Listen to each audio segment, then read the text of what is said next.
You're going to the facility, whether you want to or not."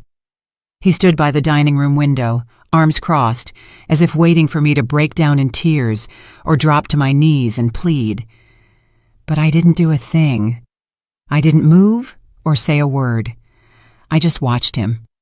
I wondered silently if this was truly the son I had raised, the same one I nursed with broken, tender breasts, the one who slept clinging to my robe when he had nightmares. How does blood turn so cold? I didn't answer, not because I lacked the words, but because if I opened my mouth, my very soul would spill out. He scoffed, annoyed by my silence, and said he couldn't keep supporting me, that I was complicating his life, that his wife was tired, that this wasn't a life for anyone, as if I were a burden, an overdue bill, an old box cluttering up the living room. He told me all of it without raising his voice, with that calm that hurts worse than a scream. I could only think, what did I do to deserve this? But neither he nor anyone else has any idea what a mother keeps quiet. I walked to the kitchen as if nothing were wrong. I boiled water and brewed some coffee. My hands were shaking, not from fear, but from the immense strength it took not to cry. I sat at the table and slowly took a sip from my mug. I heard his voice from the next room, talking on the phone with someone. He said the assisted living facility had an opening, that he would take care of everything, that it would be resolved in 2 days. 2 days. That's how little I'm worth, that all it takes is 2 days to get rid of me. I clenched the rim of the mug. I remembered the years, all of them. The good, the bad, the times I ate less so he could eat more, the nights I stayed awake caring for his asthma, his fears, his own shadows. All of that, all that I was and gave, now amounted to a decision made without my voice. I knew this day was coming. Not exactly like this, not with those words, but I felt it in the way Marcus had been looking at me for months, as if I bothered him even when he breathed. I noticed it during meals when we barely spoke, in how he closed his bedroom door the moment I passed, in how his wife treated me like a guest whose stay was almost up. But that phrase was the final blow. When he walked back into the kitchen, I had finished my coffee. I asked him in a quiet voice if he wanted me to make him dinner. He looked confused. Maybe he expected a different reaction. Maybe he wished to see me on my knees, screaming, begging. But I wasn't that woman anymore. I didn't make him a thing.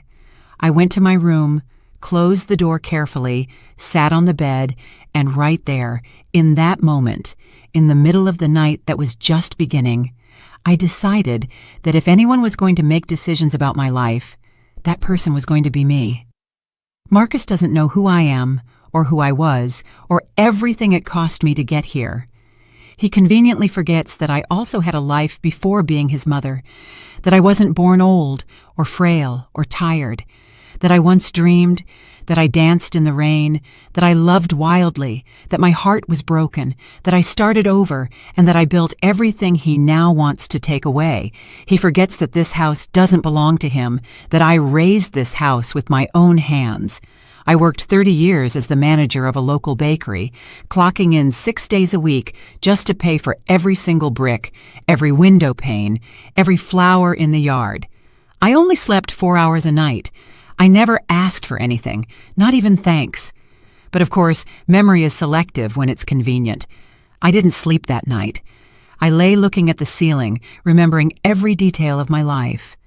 The first day I saw this lot, when it was just dirt and hope. The day I brought newborn Marcus home, wrapped in a yellow blanket. The Christmases, the laughter, the fights, the makeups, everything was stored within these walls. And now he wanted to put me in an institution, as if I were a prisoner. I didn't cry, not because it didn't hurt, but because I wasn't going to give him my tears. The next morning, I woke up before everyone. I prepared breakfast as always. Marcus came down with his usual expression, that mix of haste and distance. He told me he had to go out to handle some paperwork and that we would talk later. I nodded. When he left, I went to the closet, not to pack clothes, not yet. I went for something else. A small box of dark wood that I've kept for years. Inside were my most important documents, deeds, my will, and some savings that nobody knew I had. Not a lot, but enough. There were also letters, photographs, old clippings. I sat on the bed with the box on my lap, and for the first time in a long time, I smiled. He thinks I'm weak. He thinks he can decide for me, but he has no idea everything I've endured and what I'm capable of. I closed the box again. I put it back. I had to act calmly, intelligently. It wasn't time to show my hand yet, but the game had started, and this time the one moving the pieces would be me. That night I pretended to be tired. I went to bed early.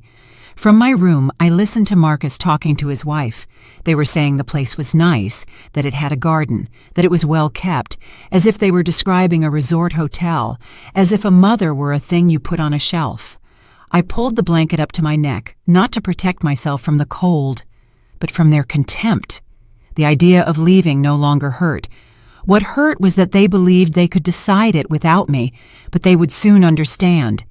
The next week was going to change everything, and this time I would have the final word.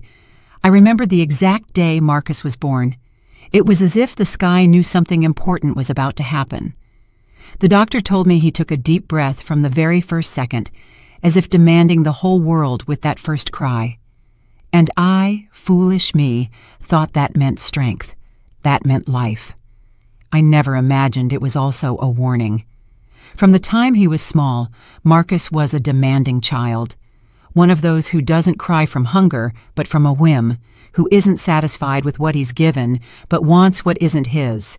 But I, with that blind love of a first-time mother, went out of my way to please him. I worked extra hours running my alterations business to buy him the designer sneakers all the neighborhood kids wanted. I went into debt to pay for a spot at the private academy, believing that would keep him far from bad habits and poor influences. I swallowed my tears and my sleepless nights just to see him get ahead. When his father, my husband Robert, passed away, Marcus was just 15 years old. It was a hard blow for both of us, but what hurt me most wasn't the grief. It was the way Marcus began to look at me as if I suddenly knew nothing, as if he, with his voice changing and his shoulders broadening, was the man of the house, and I was merely a shadow of what he needed. "Don't cry so much, Mom. He had to die of something," he told me one night while I was still clutching Robert's pillow. From then on, things changed. He didn't consult me about anything. He went out without saying where.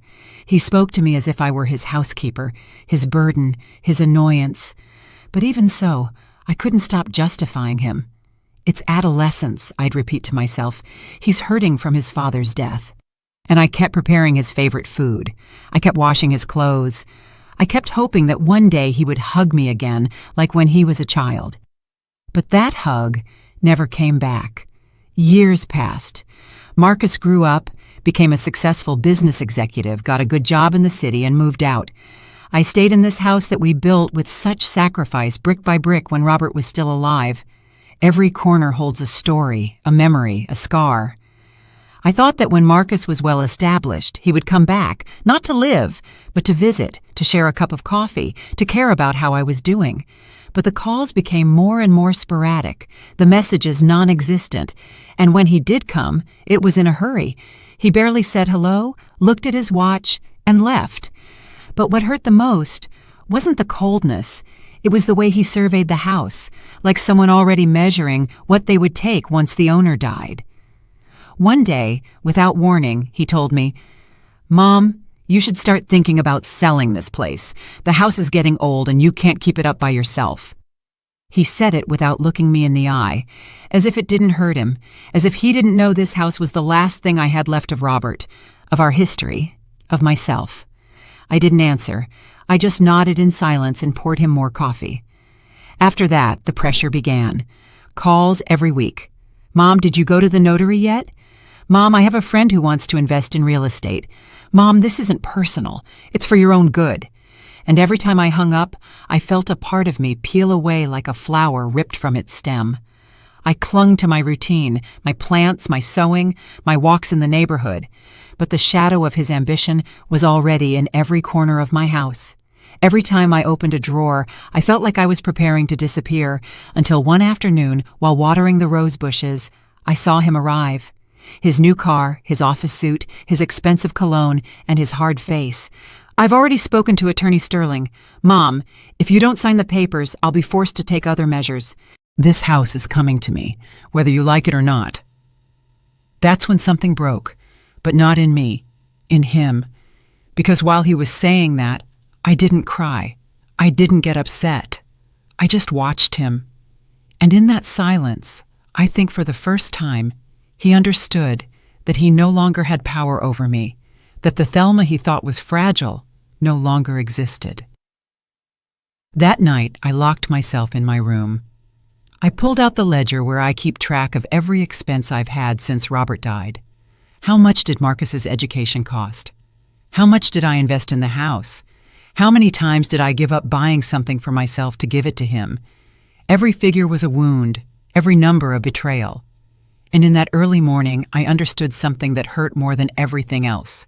My son didn't love me. He just needed me to die so he could inherit. Then I made a decision. I was not going to give him anything, not a wall, not a chair, not a flower pot. The next morning, I went to the market. I walked the streets as always, but with new eyes, as if every step was part of a secret plan that was only just beginning to be born. I saw Ms. Evelyn Reed, the retired notary public. I greeted her and asked, "Are you still doing estate work?" She looked at me with surprise and then respect. "For you, Thelma? Of course I am." That's where my preparation began. I gathered documents, property titles, and payment receipts. I found records, deeds, even the old letter where Robert stated that the house would always be mine, unconditionally. Weeks passed. Marcus didn't call. All the better. I also kept quiet, because sometimes the greatest act of rebellion is to say nothing at all. Until a month later, he returned with his arrogant tone, with his urgency. "Mom, I've made the decision for you. You're going to the facility whether you want to or not."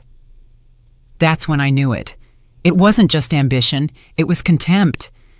And that was the final straw.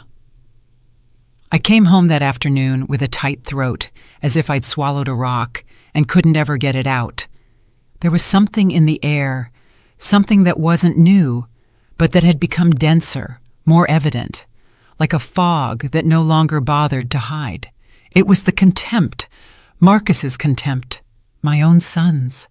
I felt it in the plates he left on the table without clearing, in the way his voice rose in tone every time he spoke to me, in the way he avoided looking me in the eye, as if I were nothing more than another object in the house. And that night was different because he didn't yell, he didn't throw anything on the floor, he didn't insult me directly. It was worse. He simply sat across from me in the dining room while I finished serving dinner. He looked at me in silence with a calm that froze my blood. "I've already spoken to Mr. Dawson," he said suddenly, cutting his meat without looking up. "Everything is ready. This house will be in my name, and you're going to the facility, whether you want to or not." I didn't respond, not a sigh, not a tear. I took my napkin and placed it on my lap with the same slow movements as always. I felt something inside me shrink, as if my soul were shriveling up in fear, but I didn't say anything because, in that silence, I was also deciding something. I didn't sleep that night. I walked the hallway from one end to the other. Shadows stretched along the walls as if the house itself were watching me. How did we get here? I wondered when my son had turned into someone capable of looking at his mother as if she were a nuisance. But questions were no longer enough. The next day, I started doing something I hadn't done in years: writing. I took an old notebook and began jotting down dates, names, facts, as if my life were a file that needed to be scrutinized. I remembered the original deed to the house, the documents kept in a locked box deep in my closet, and I also remembered something else. I hadn't signed anything yet. That transfer hadn't happened. Legally, that house was still mine, and if he thought I was going to hand it over like an old rag, he didn't know me, not well enough. I started small. I sold some antique silverware I had inherited from my mother, then some jewelry that had been stored away for decades, all in silence, all without raising suspicion. Marcus thought I was still the submissive woman who washed his clothes and served his breakfast without complaint. But no, not anymore. The day before his next visit with the attorney, I heard him talking on the patio phone. He didn't know I was behind the curtain listening. "Yeah, it's all set. The old lady doesn't say anything. She just cooks and walks around like a ghost. No problem. We'll sign in a week and I can start the renovations. I'm gonna gut that whole kitchen." I didn't cry.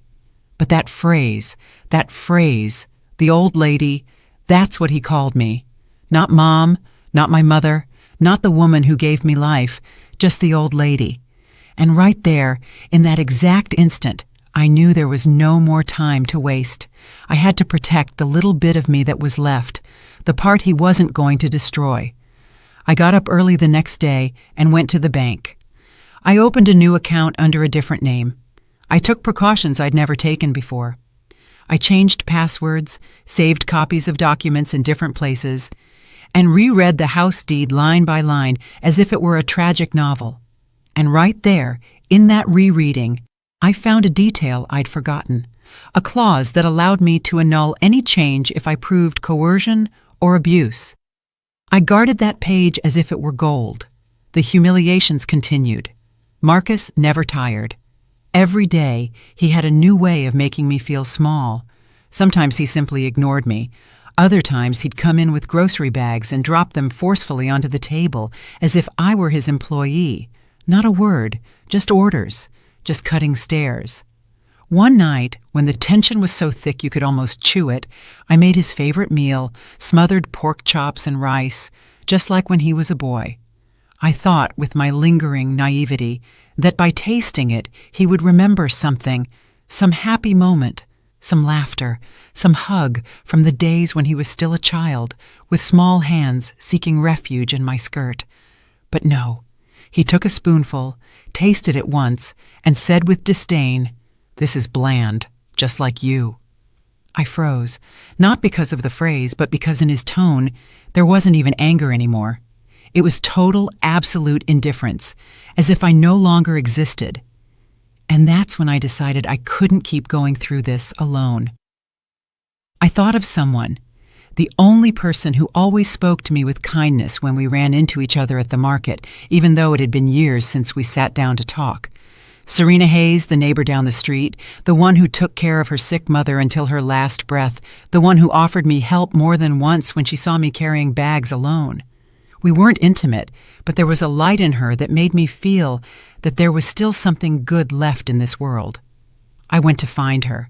I walked to her house with my heart in my throat, and when she opened the door, with her hair pulled back and her apron covered in flour, I simply said, "I need to talk, and I don't know who else to turn to." She let me in without asking anything. I sat in her kitchen, which smelled of freshly baked bread, and I let everything out, every word, every invisible blow, every night of silence, every gesture of contempt. Serena listened without interrupting. She didn't offer cheap comfort. She just took my hand when I finished and said something that still echoes in my memory.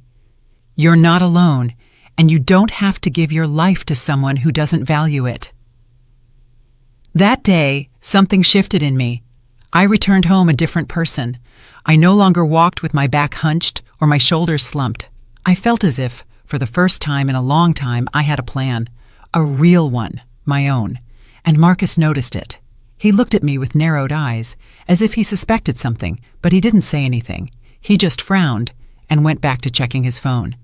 I, on the other hand, smiled, because I knew his time was running out and mine was just beginning. Serena kept her word. She didn't just listen that first time. She began visiting me frequently, quietly, as if she knew that any whisper in this house could turn into dynamite. She brought me homemade bread. Sometimes she just sat with me on the patio watching the leaves fall, and little by little she became a constant presence, a companionship that didn't require many words. Her way of just being there was a relief amidst so much shadow.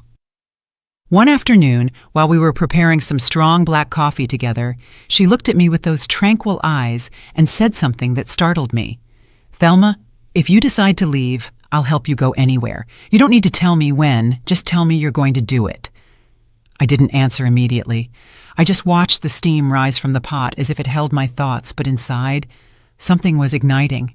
For the first time, I felt like I could not only escape, but that I could start over. That night, in my room, I opened the drawer where I kept my important papers. I pulled out the deed to the house and looked at it for a long time. There was my name in black ink. Thelma Price. It was mine. Everything was still in order. I hadn't yielded anything. Not yet. And I wouldn't. I began gathering everything I would need to disappear. Documents, some money that I took out slowly without raising suspicion, my birth certificate, bank books, an old gold chain that belonged to my grandmother. I hid everything in an empty cookie tin that I kept under a false bottom in the dresser. No one would know. In the meantime, I played the part. I kept setting the table as usual, cooking without enthusiasm, but without mistakes. Marcus seemed distracted, more preoccupied with his calls, with his investment plans, with the renovations he was already imagining for a house that wasn't yet his. But I began to notice a disturbing detail. He was checking up on me. Sometimes he would come into my room without warning, with the excuse of looking for a pen or asking if I had seen his keys. He would stay a few seconds longer than necessary, as if inspecting something. His eyes swept over the drawers, the shelves. He was looking for evidence. He didn't know what exactly, but I felt watched. That's why I was more careful. I started memorizing the places where I kept my things, taking photos with my old phone in case someone moved them. Everything had to be measured, every gesture, every word. It was then that Serena offered me a possibility I hadn't considered. My cousin lives near Asheville, North Carolina. She has a small, quiet place. She doesn't ask too many questions. Could you start there? I remained silent. The name resonated in my mind like a distant echo. Asheville. It wasn't the place, it was the promise. A new atmosphere, a new Thelma. And how would I get there? I asked softly. I'll drive you, she said without hesitation. That's when we decided that the departure had to be precise, fast, with no margin for error. The plan began to take shape. One Friday morning, while Marcus was at his weekly meeting with Attorney Sterling, I would slip out the back door with a single suitcase and meet Serena on the corner. She would have everything prepared, the car, the route, the silence. I committed to a single goal, to leave everything in order before I left, that he would find the house intact, clean, like an empty inheritance, just the furniture and the walls, nothing else, because I had already started selling the valuable objects little by little. Not the big ones, not the obvious ones, but the ones he would never notice until he needed them. I sold the porcelain dinnerware set my mother left me, a collection of heirloom black folk art, an oil painting that had hung in the hallway for 20 years. Each sale was a small goodbye, a piece of history I let go of with a mix of sadness and liberation. I kept the money in envelopes tucked inside a double lining in my purse. If all went well, I would have enough to live for a while without depending on anyone, without asking for anything. But the days passed and Marcus started acting more nervous. One afternoon he said to me, "Have you been to the bank lately?" I denied it without changing my expression. Why? I don't know. I feel like something strange is happening. I want to make sure you're not signing anything without telling me. The irony was brutal. He, who was planning to snatch the house from me, was worried about me doing something strange. I don't have anything to sign, Marcus. You know I don't handle those things anymore. I lied. His gaze pierced me, but he didn't press it. And then, 2 days before my planned exit, something unexpected happened, a minor accident. I was putting the last papers back in my hidden box when a receipt fell to the floor. Marcus walked in at that very moment and saw it before I could pick it up. He grabbed it. It was for the sale of an antique figure. It didn't have my name, but it had a delivery address. "What is this?" he asked. "It's from a long time ago. I found it in a box." "It's nothing," I replied, my heart pounding in my throat. He watched me for seconds that felt like eternity. Then he put the paper on the table and left without saying another word. But he didn't sleep at home that night. Serena called me as soon as she found out. "We're moving it up. We can't risk it." And so it was. The day before the planned departure, I packed my things, a single suitcase. I left a letter on the dining room table under a vase. It wasn't a fond farewell. It was a declaration. I explained that the house wasn't his, that I hadn't signed anything, that he no longer had my permission or my silence. Everything you destroyed in this house, I wrote, can't be fixed with new walls. And now that I'm leaving, you will finally understand. A mother's presence is worth more than any money. That was my final sentence. I didn't sign with love. I just put my name, Thelma Price. When Serena came for me, I didn't cry. I closed the door firmly. I didn't look back. The sky was covered with thick clouds, but I felt something like the sun on my skin. Freedom. We drove away in her car without music. The road was long, but for the first time in years, I didn't care where I was going. I only knew that I wouldn't be returning and that the monster I raised would have to learn to live without me. The car moved slowly along the back road, flanked by tall trees swaying with the gentle wind. Serena kept both hands steady on the steering wheel, and I gazed out the window as if life were passing by for the first time. The house was behind me. Marcus was behind me. And behind me was that broken version of myself that had endured too much. Neither of us spoke. Sometimes silence doesn't need to be filled. Mine was crowded with images, with phrases I never said, with cries I choked down for years. Serena's, I believe, was the silence of someone who understood the weight of what was being left behind. But as we drove toward the horizon, in that house I left intact like an empty shell, Marcus was returning to his golden prison. He parked his car in the driveway without noticing anything strange. He walked in talking on the phone with that sharp voice he used to close deals that were never what he said. He crossed the living room without seeing the vase or the letter underneath. He poured himself a glass of water, kicked his shoes into a corner, and slumped into the armchair. It was then that something hit him. The silence, a different kind of silence, not the usual one, not a mother quiet out of habit. It was another, heavier, deeper one, a void, an echo. He got up and walked through the house. He called my name 2, 3 times, nothing. He went upstairs and found the bedroom empty. Not messy, not ransacked, just empty, as if the soul had departed. He came down slowly, and passing the table, he finally saw the letter.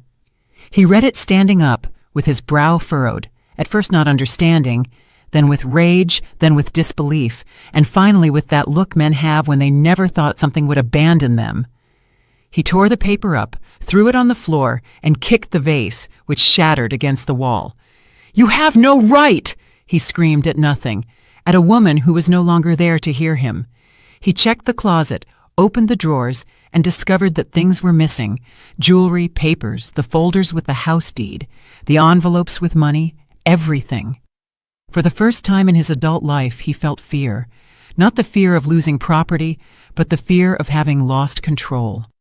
He called my phone once, twice, 20 times, always the same message. "The number you have dialed is not available." He called his contacts. Nobody knew, or nobody would say. He even tried calling Serena, whom he profoundly underestimated. She didn't answer, and that's where the real breakdown began. For days, he wandered the house like a furious ghost. He rewrote the letter in his mind with rage. He told himself I would come back, that it was a tantrum, that I couldn't live without him, that I was too old to start over. But every night he spent alone, every coffee he had to make himself, every shirt he found unironed, a bothersome certainty settled into his skin. This time, I wouldn't be coming back. It was then that he started investigating. He went to the bank, checked transactions, and saw that money was missing, small sums withdrawn over weeks. He never noticed. He always thought I was clumsy. He never thought I could hide anything from him. He went to Attorney Dawson and demanded to know if there were any legal movements on the property. Dawson, uncomfortable, told him that I had requested a certified copy of the deed. Nothing more. No signatures, no donations, nothing. "So, it's still in her name?" he asked, his voice strained. "Yes.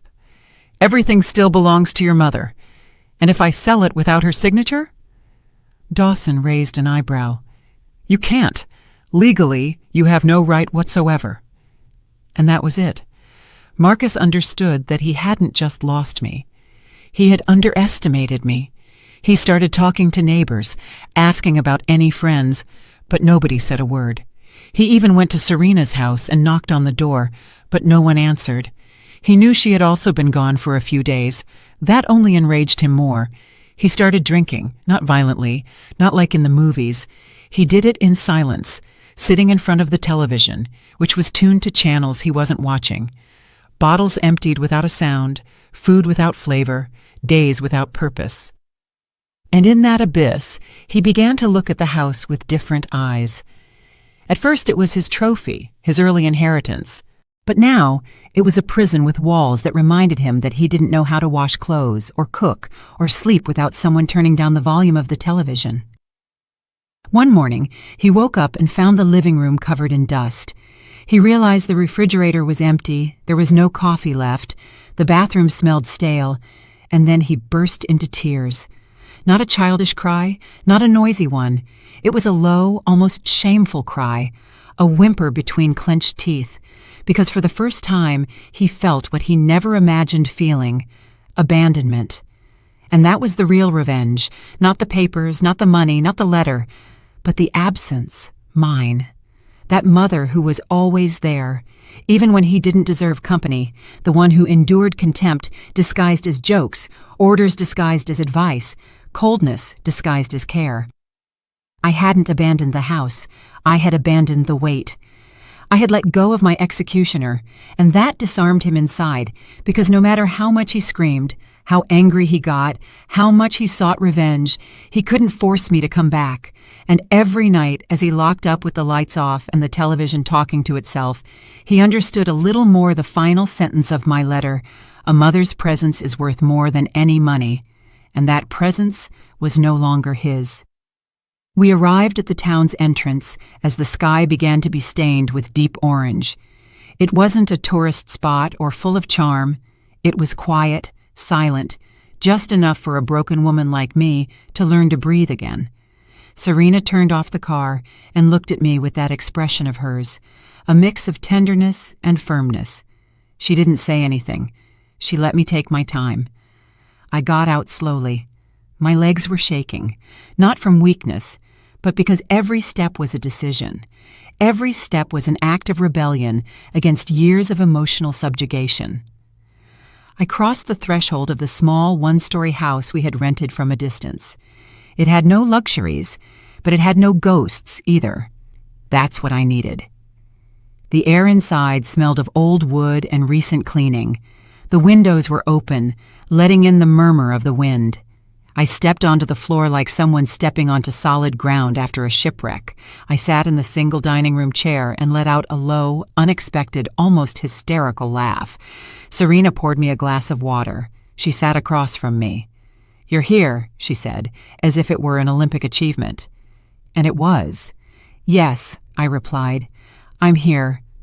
I didn't sleep that night, not because I was uncomfortable, but because my body didn't know what to do with so much silence. There were no footsteps in the hallway, no passive-aggressive messages, no judgmental stares, just the night and me. And that was my first free night of insomnia. The following days were clumsy. Learning to live without fear takes time. The first few times I went to the market, I walked around looking at everyone as if they were danger in disguise. It was hard to smile, not because I didn't want to, but because I had forgotten how to do it from the inside out. Serena was patient. She accompanied me, gave me space. Sometimes she cooked for me without asking. Other times, she simply read in silence while I stared at the wall, not knowing what to think. And little by little, the house began to smell like coffee in the morning. The plants she brought from the nursery started to bloom. A neighbor, Martha, knocked on the door one day to offer freshly baked bread. I smiled awkwardly, not knowing if that was dangerous or not. But Serena gently squeezed my arm. She reminded me that I had climbed out of the well. One afternoon, while watering the pots on the patio, I realized I was humming a song. I didn't remember which one, but it was mine. My mind sang it without permission, and right there, I knew something inside me was starting to come back. It wasn't happiness yet, it was presence. For the first time, I felt present in my own life. But there were also dark moments. Nightmares in which Marcus yelled at me, memories of plates shattered on the floor, of entire days without him speaking to me because he couldn't find his keys. The time he told me, "You're a burden, Mom. If it weren't for me, you'd be living on the street." Those phrases don't go away easily. They get under your skin like invisible needles. And yet, every time I woke up from one of those nightmares, Serena was there, sometimes with a cup of tea, other times with silence. She never asked me to get over anything. She just allowed me to be broken without it being a problem. One afternoon, I decided to walk alone to the town's lookout point. It was early. The sun was just peeking out, and the air had that scent of wet earth that always made me feel alive. I climbed without haste, step by step. I felt every muscle, every breath, as if my body were rebuilding itself. From the top, I saw the world with different eyes. Thelma Price was no longer the woman who asked permission to exist. Now, she was someone who had chosen to disappear from where she wasn't loved. I didn't regret it. I thought about selling the house, using that money to travel, to live peacefully with Serena, to give myself the years he never let me have. And I would do it because it was mine, because for the first time, everything I had, my body, my decisions, my affections, was also mine. And at that instant, the wind blew hard, as if life itself were whispering to me. "You are exactly where you need to be." It wasn't revenge, it wasn't punishment, it was emotional justice. Marcus would learn, if he wanted to, that a mother isn't eternal, that you can't stomp on a heart and expect it to keep beating for you. I no longer beat for him, I beat for me. Marcus didn't know when he began to feel that the house no longer belonged to him. At first he pretended it was temporary. He told himself I was overreacting, that I needed time to calm down, that I would come back as soon as I got over my foolishness. But as the days passed and I didn't return, the silence began to multiply in the corners. It was no longer simply an absence. It was a sentence. The kitchen woke up cold. There was no smell of coffee. No one opened the windows. Dust began to settle like a guest who knew he wouldn't be expelled. The house, without my presence, became inhospitable to him, and for Marcus, that was incomprehensible, because all his life he had seen me as a useful piece of furniture, an extension of the house, a kind of entity without will that served without question. He didn't understand that the soul of that home was me, and that when I left, I took it with me. Serena watched me in silence every morning. She knew that something inside me was reordering itself. We didn't talk much about Marcus, but we both knew he was trying to track my shadow. He did it through missed calls, messages I never answered, and rumors that reached me like distant echoes. He had gone to the bank, to the notary, even to a distant cousin's house, hoping someone knew about me. But I remained invisible, not out of fear, but out of dignity. One random afternoon, while walking with Serena through the local market, I saw an indoor plant I had always liked, an intertwined ivy with strong green leaves. I bought it without thinking. When we got home, I placed it on a shelf by the window where the sun hit it in the morning. I surprised myself talking to it as I arranged it. "You're going to be fine here. I am too." That night, I dreamed of Marcus, but he wasn't the rude, authoritarian man who yelled that I was ruining everything. He was a child. He was crying in an empty bedroom, surrounded by broken toys, asking why I had left him. I woke up with a mix of guilt and liberation, because even though I had left him alone, it was also true that he had left me alone for years. The days followed, and with them came more news of his deterioration. A mutual acquaintance, the husband of a neighbor who still kept in touch with him, told me that Marcus no longer went to work, that he lived locked up, bad-tempered, yelling on the phone at anyone who dared to mention me, that he had started drinking, that once they even found him asleep on the couch, surrounded by bottles with the television on, playing a cooking show, the same one I used to watch every afternoon. His arrogance had begun to crumble. Without me, he had no one to blame for his frustration. There was no one to demand solutions from. There was no one to humiliate to feel bigger. And for the first time, he had to inhabit himself. And he didn't know how. I received a handwritten letter. It had no return address, but I recognized the handwriting. It was from him. A clumsy attempt at an apology, mixed with pleas and manipulation disguised as concern. He said things like, "I don't understand why you did it this way. We could have talked about it. I'm suffering too." Not a single line said, "I mistreated you. I invalidated you. I hurt you." Not a hint of true introspection, just a chain of phrases designed to make me revolve back into his orbit. I tore the letter into small pieces. I burned it in the sink and watched the ashes dissolve into the air. It was the first time in years that I felt true relief. I didn't need his approval or his forgiveness. He had no power over me, not even with his words. Meanwhile, the sale of the house was progressing. The real estate agent, a kind man in his 50s, asked me several times if I was sure that it was a valuable property, that I could rent it out, that I could come back someday.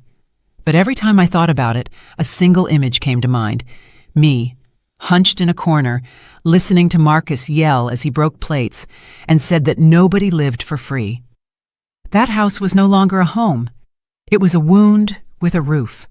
I decided to sell it. I made the decision without ceremony. I simply signed the papers and asked for all the money to be transferred to a new account with no access by anyone but me.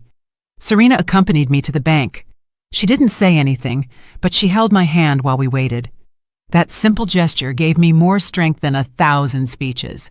With that money, I didn't plan to buy another house. I didn't need possessions. I planned to live, to visit the places I always dreamed of and never could. Maybe Italy, maybe Oaxaca. I wanted to learn to dance, to swim without fear. I wanted to laugh without asking permission, but above all, I wanted Marcus to know that I had sold everything, that nothing was left, that the house he thought he would inherit now belonged to another family, that every tile, every door, every piece of furniture was no longer his because he never cared for them, because he believed that deserving was enough. They told me that when he found out, he went crazy, that he went to the house to try to stop everything, but it was already empty. The new owners had painted the walls, thrown out the old furniture. There was no trace of my life left there, and he, standing in the middle of the yard, shouted my name like an angry child whose toy had been taken away. He called my phone, but I had already changed my number. He wrote emails that were never delivered.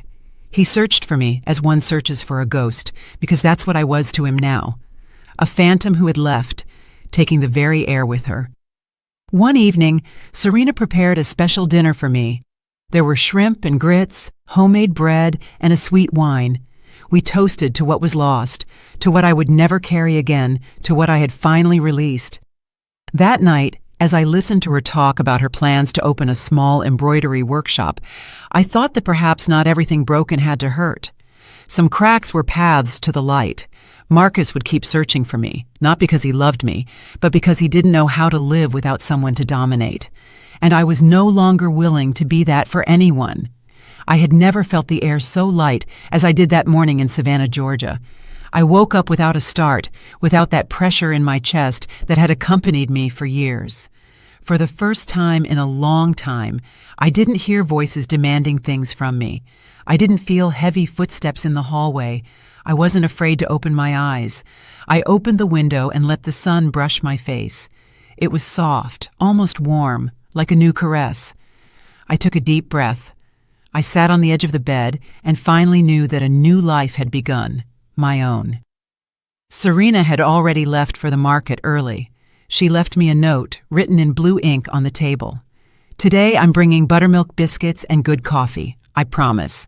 I smiled. Not because of the biscuits or the coffee. I smiled because someone thought of me with kindness, and after a lifetime of silence and orders, that is worth more than any treasure. The days passed slowly, as they must when one is healing. I learned to walk slowly, to stop in front of trees, to look at the sky without having to worry about the clock. Serena taught me to swim again, not in the sea, but in life. She let me nap, put on music from her youth. We cooked together, and sometimes we cried too, but with that kind of cry that cleanses, not the kind that drowns. Not everything was easy. I discovered broken parts of me I didn't know existed. Sometimes I found myself staring at a wall in silence, remembering things that hurt, like old thorns that never healed. Other times, I woke up with Marcus's name on my lips, not knowing if it was rage, sadness, or habit. Because that's how it is. The heart isn't unprogrammed overnight. But I was no longer afraid of those memories. I had gained something stronger than fear, the certainty that I had chosen myself. Finally, one day, as we walked along the riverfront park, Serena asked me if I missed the house. I thought about it for a long time. I missed the woman I was there, the one who endured, the one who crawled to give everything. But not the house itself, no. I sold it without looking back because I understood that bricks aren't worth more than peace. And it was true. I didn't regret it. I had been liberated. Marcus called me one more time. I didn't answer. He left a voicemail. His tone was cold, but disguised as courtesy. "Mother, we should talk. There are things that aren't clear." I didn't respond. Because yes, everything was clear, perfectly clear. He wanted to know how much money I had left.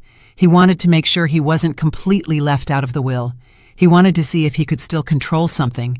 But I was no longer the same woman who once cried over his threat of the facility.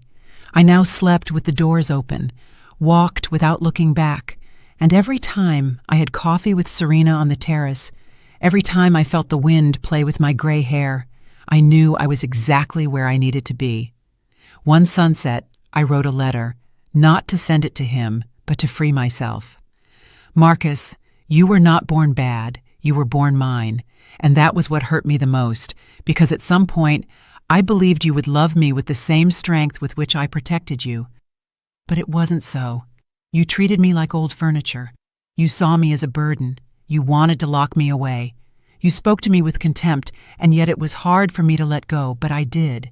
You owe me nothing, and I owe you nothing. My debt was to myself, and I have paid it. Don't worry about my will. Everything is resolved. You won't receive anything. But I leave you something that weighs more than an inheritance. The silence of a mother who left without resentment, but also without looking back. Hopefully, one day, if life shakes you hard, you will remember this. No money can replace a living